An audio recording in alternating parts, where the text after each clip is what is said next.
प्यारे दोस्तों, आज के इस वीडियो में हम आपको एक पति पत्नी की बहुत ही खूबसूरत कहानी बताने वाले हैं, जो कि आप सभी के जीवन में आपको जीवन के कठिन से कठिन समस्याओं से टकराने में आपकी मदद करेगी।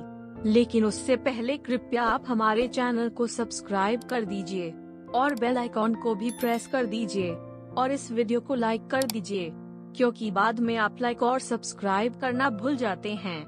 तो चलिए कहानी को शुरू करते हैं। बेटी की शादी का दिन था। विदाई के पहले माँ बेटी के पास गई और उसके हाथ में एक पासबुक रख दिया। चौंक कर बेटी ने पूछा, माँ ये क्या है? माँ बोली, बेटी इसे मेरी तरफ से अपने लिए एक वेंडिंग गिफ्ट समझो। ये एक पासबुक है, जिंदगी के खूबसूरत लम्हों को संजोकर रखने का पासबुक। आज तुम्हारी शादी हुई है। आज मैंने बैंक में 1000 रुपए जमा कराए हैं और इस पासबुक में इसकी एंट्री भी कर दी है। इन शब्दों के साथ, आज बेहद खुशी का दिन है। आज मेरी बेटी की शादी है। माँ कहती गई, अब तुम अपने पति के साथ एक नई जिंदगी शुरू करने जा रही हो। अब जब भी तुम दोनों की जिंदगी में कोई खुशी का लम्हा आए, तो बैंक अकाउंट में कुछ पैसे जमा कर इस पासबुक में ये जरूर लिखना कि किस खुशी के कारण तुमने वे पैसे जमा कराए थे। खुशी जितनी बड़ी हो, पैसे भी उतने ज्यादा जमा करना। जीवन में कुछ पल ठहर कर जब भी तुम दोनों इस पासबुक को देखोगे, तो उन खुशी के लम्हों को दोबारा जी पाओगे। बेटी को माँ का ये उपहार बहुत प्यारा लगा। ससुराल जाने के बाद उसने अपने पति को वह पासबुक दिखाया और माँ की बातें भी बताई। पति बहुत खुश हुआ। उसने सोचा कि जिंदगी के सारे मीठे लम्हों को संजोकर रखने का यह तरीका अजीब जरूर है, लेकिन है बहुत प्यारा है। उस दिन के बाद से वे दोनों हमेशा खुशी के नए मौके के इंतजार में रहते, ताकि कुछ पैसे उस बैंक अकाउंट में जमा कर सकें। हर छोटे बड़े खुशी के मौके पर उन्होंने बैंक में पैसे जमा करवाए और उस पासबुक में एंट्री की। आज हम दोनों पहली बार डिनर पर गए। इस खुशी में हमने बैंक में 200 रुपए जमा किए।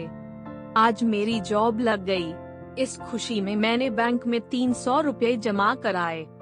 आज मेरी पहली सैलरी मिली, जिससे हमने मिलकर शॉपिंग की और इस खुशी के मौके पर हमने बैंक में 500 रुपए जमा किए। आज मेरे पति का प्रमोशन हो गया। आज मेरा जन्मदिन हमने साथ में मनाया। आज हमने अपनी शादी की पहली सालगिरह मनाई। आज हमारे पहले बच्चे का जन्म हुआ। इस तरह की कई एंट्री पासबुक में होने लगी और हर मौके पर बैंक में जमा पैसे भी बढ़ने लगे। लेकिन जैसे जैसे समय बीतता जा रहा था, पति और पत्नी में दूरियां बढ़ती जा रही थी। दोनों में छोटी छोटी बातों पर बहस होने लगी। बहस झगड़े में बदलने लगे। कई दिनों तक दोनों में बोलचाल बंद रहती।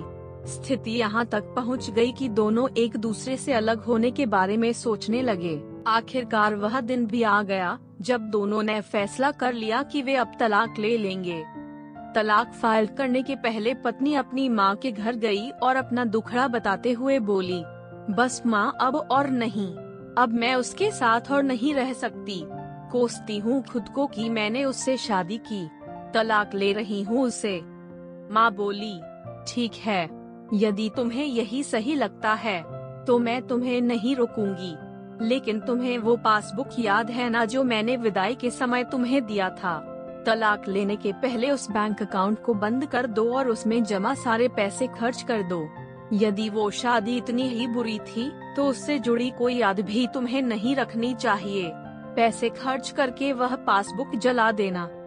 बेटी ने कहा, हाँ माँ, आप ठीक कहती हैं। अगले दिन वो बैंक अकाउंट बंद कराने गई और कतार में लग गई। कतार में खड़े खड़े उसने यूं ही उस पासबुक का एक पन्ना पलट लिया, एक से दूसरा, फिर तीसरा। पढ़ते पढ़ते उसकी आंखें नम हो गई। वे सारे खुशी के लम्हे उसकी आंखों के सामने तैरने लगे, जो उसने अपने पति के साथ गुजारे थे। वह कतार छोड़कर वापस घर चली आई। घर आकर उसने अपने पति से कहा, तलाक लेने के पहले इस बैंक अकाउंट को बंद कर देना चाहिए। मैं ये नहीं कर पाई, कल तुम बैंक जाकर ये अकाउंट बंद करा देना और सारे जमा पैसे खर्च कर देना। अगले दिन पति बैंक गया। कतार में खड़े खड़े उसने भी पासबुक के पन्ने पलट लिए। सारे लम्हों को याद कर उसकी आंखें भी भर आई। वह भी कतार से निकलकर घर आ गया। घर आकर पासबुक अपनी पत्नी के हाथ में रख दिया।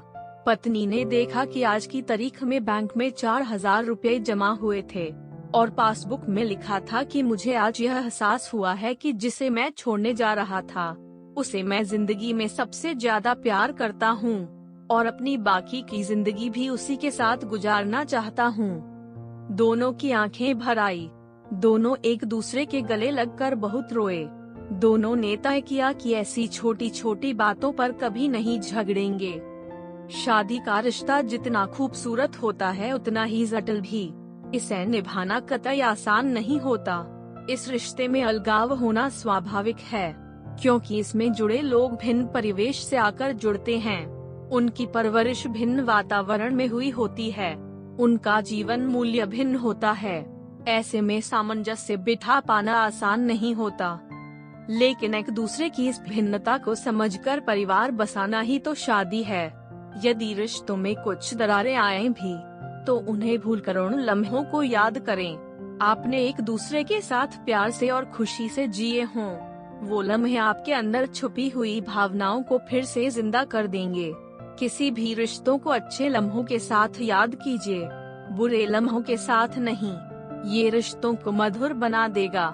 तो प्यारे दोस्तों, अगर यह वीडियो आपको पसंद आई है तो आप हमारे चैनल को अभी के अभी जरूर सब्सक्राइब कर लीजिए और बेल आइकॉन को भी प्रेस कर लीजिए ताकि हमारी आने वाली सभी वीडियोस की नोटिफिकेशन आप तक बिल्कुल टाइम पे पहुंचती रहे।